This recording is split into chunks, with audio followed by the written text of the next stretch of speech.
ആദ്യം തന്നെ നമുക്ക് ഏതെങ്കിലും ഒരു ഏരിയയിൽ എക്സലൻസ് കൊണ്ടുവരണം എന്ന ആഗ്രഹമുണ്ടെങ്കിൽ നമ്മളിൽ വിശ്വാസമുണ്ടായിരിക്കണം. നമുക്ക് ആ കാര്യം ചെയ്യാൻ പറ്റും എന്ന നമ്മുടെ കഴിവുകളിൽ വിശ്വാസമുണ്ടായിരിക്കണം. അതിനെ റിലേറ്റ് ചെയ്തിട്ടുള്ള ഉയർന്ന ലക്ഷ്യങ്ങൾ നേടിയെടുക്കാൻ നമുക്ക് കഴിയും എന്ന നമ്മളുടെ പൊട്ടൻഷ്യലിൽ നമുക്ക് വിശ്വാസമുണ്ടായിരിക്കണം. ആദ്യം തന്നെ അങ്ങനൊരു ബിലീഫ് നമ്മളിൽ, നമ്മുടെ കഴിവുകളിൽ, നമുക്ക് ചെയ്യാൻ പറ്റുന്ന കാര്യങ്ങളിൽ, നമ്മളുടെ സ്വപ്നങ്ങളിൽ വിശ്വാസം ഉണ്ടാക്കിയെടുക്കുക എന്നതാണ് ഫസ്റ്റ് പോയിന്റ്. പലപ്പോഴും വലിയ ലക്ഷ്യങ്ങൾ സെറ്റ് ചെയ്യുന്ന ആൾക്കാർ, നമുക്കിപ്പോൾ ഒരു കലാ മേഖലയിൽ നമുക്ക് കഴിവുണ്ട്, അവിടെ ഒരു ഉയർന്ന വിജയം നേടണം എന്ന് നമ്മൾ ആഗ്രഹിക്കുന്നു, അല്ലെങ്കിൽ ബിസിനസ്സിൽ മറ്റേതെങ്കിലും ഒരു ഏരിയയിൽ എക്സലൻ്റ് ആയിട്ട് പെർഫോം ചെയ്യണം, അല്ലെങ്കിൽ ഒരു ഉയർന്ന ലക്ഷ്യം നേടിയെടുക്കണം എന്ന് നമ്മൾ ആഗ്രഹിക്കുന്നുണ്ട്. ആ ആഗ്രഹം നമ്മൾ ഡെവലപ്പ് ചെയ്യുന്നതിൻ്റെ പിന്നിൽ തന്നെ നമ്മുടെ കഴിവുകൾ നമുക്കറിയാം എന്നതുകൊണ്ട് തന്നെയാണ്. പക്ഷെ പലപ്പോഴും നമ്മൾ നമ്മളെ സംശയിക്കാറുണ്ട്. നമ്മുടെ കഴിവുകളിൽ മറ്റുള്ളവരെ താരതമ്യം ചെയ്തിട്ടോ, മറ്റുള്ളവരുടെ മുന്നിലുള്ള അവസരങ്ങളും നമുക്ക് ലഭിക്കുന്ന അവസരങ്ങളും തമ്മിൽ താരതമ്യം ചെയ്തിട്ടോ, മറ്റുള്ളവർക്ക് മുന്നിലുള്ള സപ്പോർട്ടും നമുക്ക് ലഭിക്കുന്ന സപ്പോർട്ടും തമ്മിൽ താരതമ്യം ചെയ്തിട്ടുമൊക്കെ നമ്മളുടെ കഴിവുകളിലും നമ്മളുടെ ലക്ഷ്യത്തിലുമുള്ള വിശ്വാസം കുറഞ്ഞു പോകാറുണ്ട് ചില വ്യക്തികൾക്ക്. ഈ സമയങ്ങളിലൊക്കെ തന്നെ നമ്മളുടെ കഴിവിലും നമ്മളുടെ പൊട്ടൻഷ്യലിലും നമ്മളുടെ ലക്ഷ്യത്തിലും വിശ്വാസം നിലനിർത്തണം എന്നുള്ളത് ഇമ്പോർട്ടൻ്റ് ആണ്. എന്നാലേ നമുക്ക് മുന്നിലേക്ക് ആ ലക്ഷ്യം നേടിയെടുക്കാൻ ഉള്ളൊരു ഇന്ധനം നമ്മുടെ ഉള്ളിലുണ്ടാവുകയുള്ളൂ.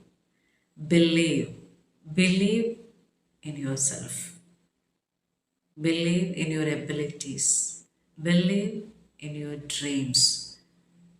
That's the first thing. എപ്പോഴും നമ്മളിലുള്ള വിശ്വാസം നിലനിർത്തിക്കൊണ്ടു പോവുക എന്നുള്ളതാണ്. അവിടെ നമുക്കൊരു ചലഞ്ചിങ് ആയിട്ടുള്ളൊരു ഏരിയ ആണത്, നമ്മളിലുള്ള വിശ്വാസം നിലനിർത്തിക്കൊണ്ടു പോവുക എന്നുള്ളത്.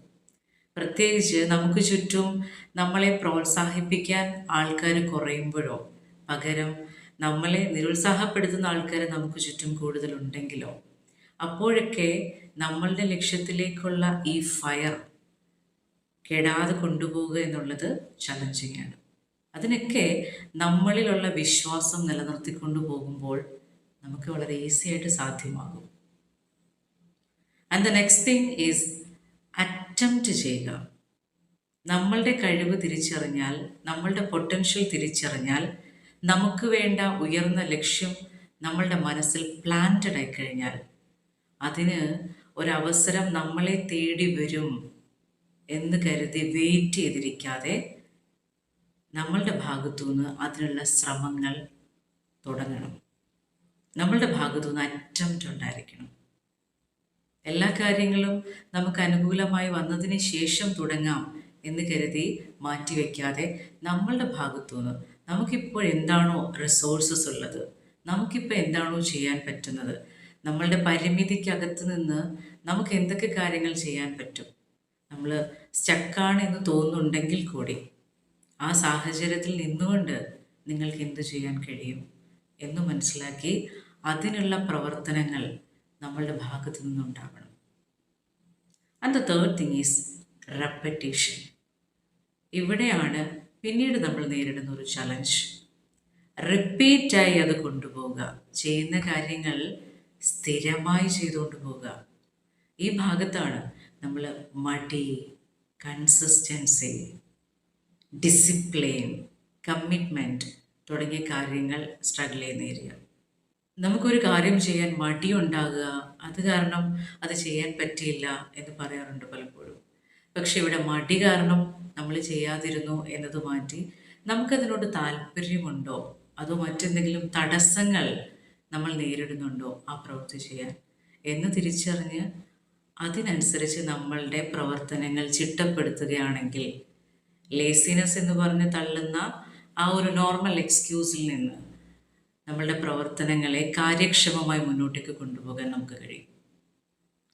ദെൻ കൺസിസ്റ്റൻസി, ഡിസിപ്ലിൻ, ഇതെല്ലാം കമ്മിറ്റ്മെൻറ്റ്സ്, ഇതൊക്കെ എത്രത്തോളം ആ ലക്ഷ്യം നമ്മുടെ ഉള്ളിൽ പ്ലാന്റഡ് ആണ്, അതിനുവേണ്ടി സ്ഥിരോത്സാഹത്തോടെ പ്രവർത്തിക്കാൻ നമ്മൾ തയ്യാറാണ് എന്ന മനോഭാവവുമായി ബന്ധപ്പെട്ടിരിക്കുന്നു. അപ്പം നമ്മളൊരു ഉയർന്ന ലക്ഷ്യം മനസ്സിൽ പ്ലാൻ ചെയ്യുമ്പോൾ അതിനോടൊപ്പം ഒരു ഉയർന്ന മൈൻഡ് സെറ്റ് കൂടി നമ്മൾ ഡെവലപ്പ് ചെയ്തെടുക്കേണ്ടതായിട്ടുണ്ട്. Mind set matters. നമ്മളുടെ ചിന്തകൾ, നമ്മളുടെ പ്രവർത്തനങ്ങൾ, നമ്മൾ ഓപ്പർച്യൂണിറ്റീസ് കാണുന്നത്, അത് ഏറ്റെടുക്കുന്നത്, അതിനുവേണ്ടി പ്രവർത്തിക്കുന്നത്, മറ്റുള്ളവരുമായി നമ്മൾ സഹകരിക്കുന്നത്, മറ്റുള്ളവർ പറയുന്ന റെസ്പോൺസസിനെ നമ്മൾ ഉൾക്കൊള്ളുന്നത്, ഇതെല്ലാം നമ്മളുടെ മനോഭാവവുമായി ബന്ധപ്പെട്ടതാണ്. നല്ലൊരു മനോഭാവം എല്ലാ കാര്യങ്ങളെയും പോസിറ്റീവായി ഉൾക്കൊള്ളാനും എല്ലാ കാര്യങ്ങളെയും നമുക്ക് വളരാനുള്ള വളമായി ഉപയോഗിക്കുകയും അതിനനുസരിച്ച് നമ്മളെ ഉയർത്തിക്കൊണ്ടുവരികയും ചെയ്യുമ്പോഴാണ് നമ്മൾ പറയുന്നത് നമുക്കൊരു പോസിറ്റീവ് മനോഭാവമാണുള്ളത്. അപ്പോൾ ഇവിടെ കമ്മിറ്റ്മെൻറ്റ്, ഡിസിപ്ലിൻ, കൺസിസ്റ്റൻസി തുടങ്ങി പ്രൊക്രാസ്റ്റിനേഷനൊക്കെ നമ്മൾ കൺസിസ്റ്റൻസിയുടെ ഭാഗമായിട്ട് എപ്പോഴും പറയുന്ന കാര്യമാണ്. എന്താണത്? എല്ലാ കാര്യങ്ങളും നീട്ടി വയ്ക്കുക, പിന്നത്തേക്ക് മാറ്റി വയ്ക്കുക എന്നുള്ള കാര്യം. എന്തുകൊണ്ടാണ് നമ്മൾ മാറ്റി വയ്ക്കുന്നത്? അതാണ് അവിടുത്തെ ക്വസ്റ്റ്യൻ. എന്തുകൊണ്ടാണ് നമുക്കതിപ്പോൾ ചെയ്യാൻ പറ്റാത്തത്? നമ്മൾ തയ്യാറല്ലേ? നമുക്കെന്തെങ്കിലും തടസ്സമുണ്ടോ? നമുക്കെന്തെങ്കിലും സ്കിൽസ് വർദ്ധിപ്പിക്കാനുണ്ടോ? നമുക്കെന്തെങ്കിലും സപ്പോർട്ട് നീഡഡ് ആയിട്ടുണ്ടോ?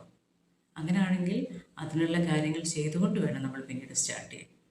ഇതൊക്കെ ആ തയ്യാറെടുപ്പുമായി ബന്ധപ്പെട്ട കാര്യങ്ങളാണ്. അപ്പോൾ പൊതുവേ നമുക്ക് ചില കാര്യങ്ങൾ ചെയ്യാൻ പറ്റാതാകുമ്പോഴോ നമ്മൾ പിന്നത്തേക്ക് മാറ്റി വയ്ക്കുമ്പോഴോ നമ്മളുടെ സ്വഭാവം അതാണ്, നമുക്കൊന്നും ചെയ്യാൻ പറ്റുന്നില്ല എന്ന ബിലീഫിലേക്ക് പോകരുത്. അതാണ് നമ്മൾ ആദ്യം പറഞ്ഞ സ്റ്റെപ്പ്. നമ്മളിൽ വിശ്വാസമുണ്ടായിരിക്കണം, നമ്മളുടെ കഴിവുകളിൽ വിശ്വാസമുണ്ടായിരിക്കണം, നമ്മളുടെ ലക്ഷ്യങ്ങളിൽ വിശ്വാസമുണ്ടായിരിക്കണം. ആ ജേണിയിൽ നമ്മൾ മുന്നോട്ടേക്ക് പോകുമ്പോൾ നമ്മൾ നേരിടുന്ന ചലഞ്ചസിലൊന്നും പതറിപ്പോവാതെ മുന്നോട്ടേക്ക് പോകാൻ ആ ബിലീഫ് സ്ട്രോങ് ആയിരിക്കണം, ആ ഫൗണ്ടേഷൻ സ്ട്രോങ് ആയിരിക്കണം.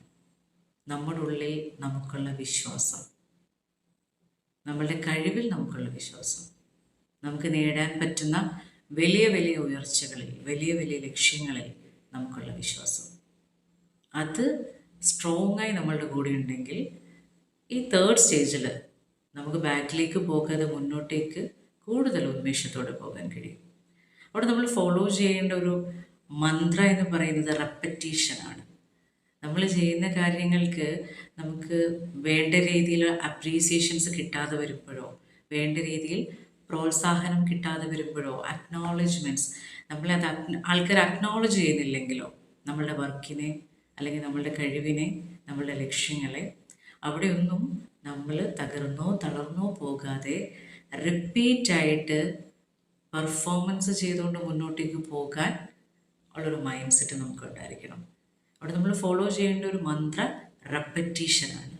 Again and again doing things. Repeatedly നമ്മൾ ആ പ്രവൃത്തികൾ ചെയ്തുകൊണ്ടിരിക്കുമ്പോൾ നമ്മളുടെ നേച്ചറായി അത് മാറും, നമ്മളുടെ സ്വഭാവമായി അത് മാറും, നമ്മളുടെ രീതിയായി അത് മാറും. പിന്നീടത് നോർമലി നമുക്ക് ചെയ്യാൻ പറ്റുന്ന, ഈസിനെസ്സോടുകൂടി ചെയ്യാൻ പറ്റുന്ന മികവുള്ള നമ്മളുടെ ഒരു ഏരിയയായി മാറും.